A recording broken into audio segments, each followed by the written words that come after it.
दोस्तों, आपके अपने चैनल द कंटाप ने खबर दिखाई थी कि जिस तरह से मालदीव के अंदर सत्ता परिवर्तन हुआ और उसके बाद भारत सरकार को एक संदेश भेजा गया था कि जितने भी भारतीय सैनिक मालदीव के अंदर मौजूद हैं उन्हें वापस बुला लिया जाए।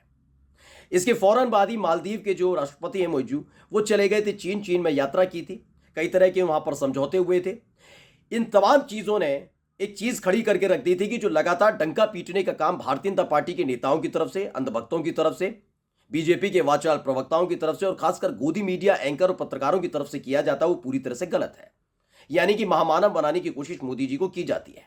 साग पर बट्टा लग रहा था। इसी बीच मोदी जी पहुंच गए लक्षद्वीप। उन्होंने वहां फोटोग्राफी कराई, वहां पर वीडियोस बनवाई और एक अपील की गई अघोषित तौर पर कि लोग मालदीव ना जाएं बल्कि लक्षद्वीप जाएं। घूम घूम कर बीजेपी के नेता भी और जो तमाम सोशल मीडिया पर दिहाड़ी मजदूर बैठे हैं वो मालदीव का विरोध करने लगे, मालदीव के खिलाफ आग उगलने लगे और कहने लगे हम जाएंगे तो जाएंगे लक्षद्वीप। जिनके पास 5-10 रुपये जिन्हें मिलते हैं ट्वीट करने के लिए, वो मालदीव नहीं जाना चाहते थे, वो लक्षद्वीप जाना चाहिए। खैर, अलग बात है। लेकिन इन सब के बीच एक बड़ी खबर लेकर आया उनके सामने।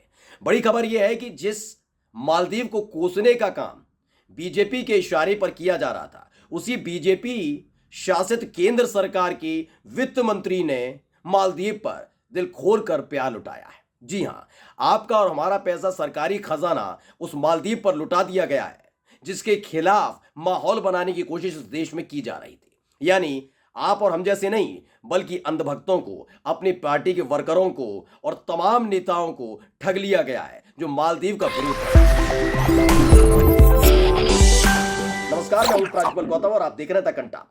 आज मैं आपके सामने एक ऐसा सबूत रखूंगा जिसके बाद आप समझ जाएंगे इस सरकार और इस पार्टी पर भरोसा कतई नहीं किया जा सकता, बिल्कुल नहीं किया जा सकता, मानकर चलिएगा। यह बात मैं इसलिए कह रहा हूं क्योंकि मालदीव वाला प्रकरण सबको पता है। सत्ता परिवर्तन होता है, उन्होंने कहा वो चीन के करीबी हैं, जो नए राष्ट्रपति हैं मोइजू, साफ बात है, जो जिसके करीबी हुए। आपको बैठकर बातचीत करके रणनीति बनाकर साथ बैठकर काम करना चाहिए था ना।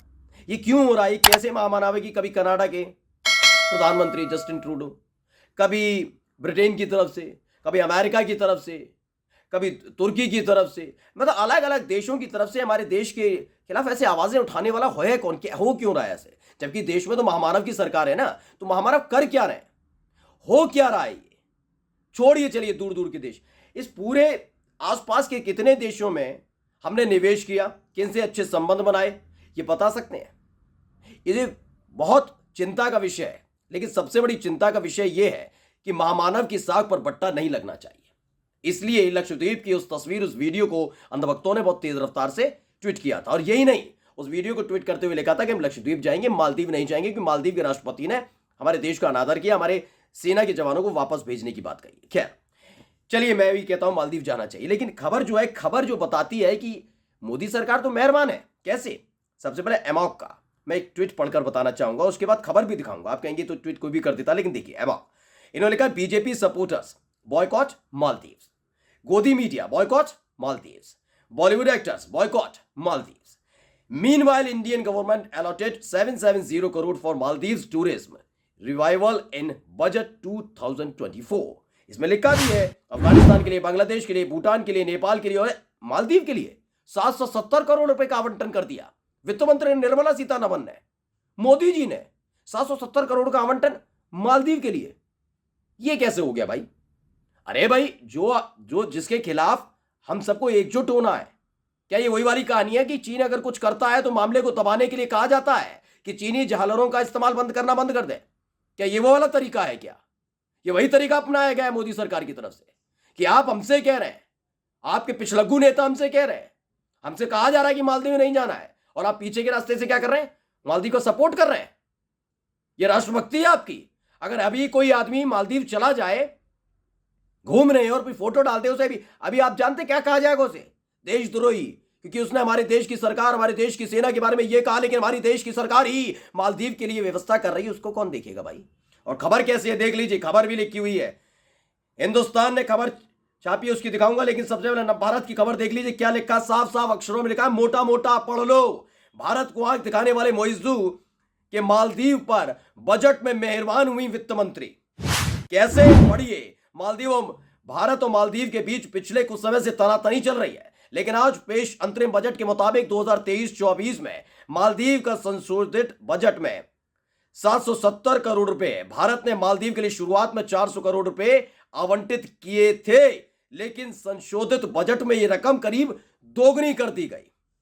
बताइए, अब दोगुनी कर दी क्या? मालदीव अरब सागर में स्थित एक द्वीप देश है जहां भारत कई इंफ्रा प्रोजेक्ट बना रहा है, और भारत और मालदीव के बीच तनाव की शुरुआत तब हुई जब प्रधानमंत्री नरेंद्र मोदी के लक्षद्वीप दौरे पर मालदीव के 3 मंत्रियों के आने आपत्तिजनक टिप्पणी की थी।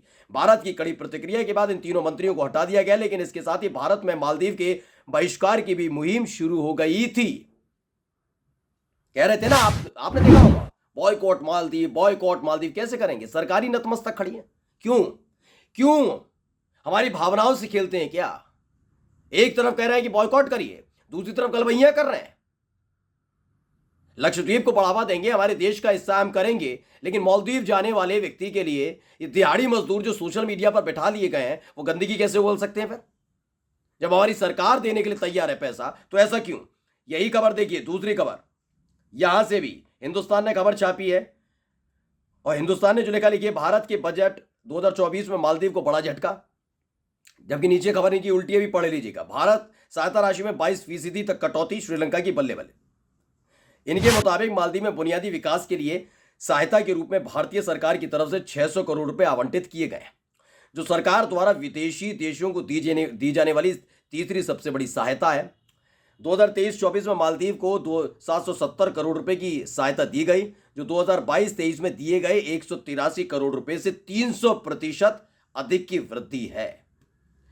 दरअसल सरकार ने बजट 2023 में मालदीव के लिए शुरुआत में 400 करोड़ रुपए आवंटित किए थे, बाद में इसे संशोधित कर 770 करोड़ रुपए कर दिया गया।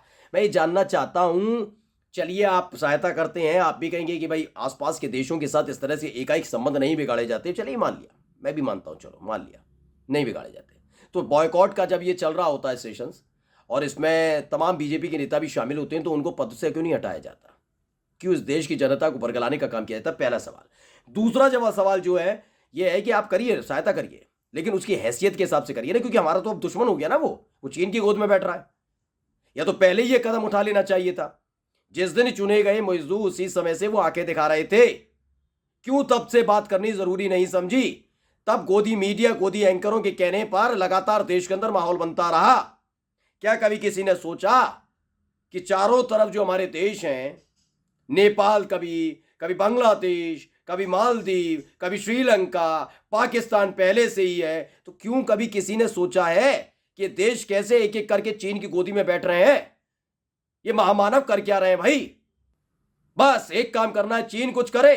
चीनी जल रहे हैं, बॉयकॉट करो, नहीं जलाएंगे, नहीं जलाएंगे, नहीं जलाएंगे। बाद में पता लगता है कि सरकारी दफ्तरों पर वही उसी चीनी झालर का इस्तेमाल किया जा रहा है, जिसको बॉयकॉट करने की बात बीजेपी के नेता कर रहे थे। ये वही वाला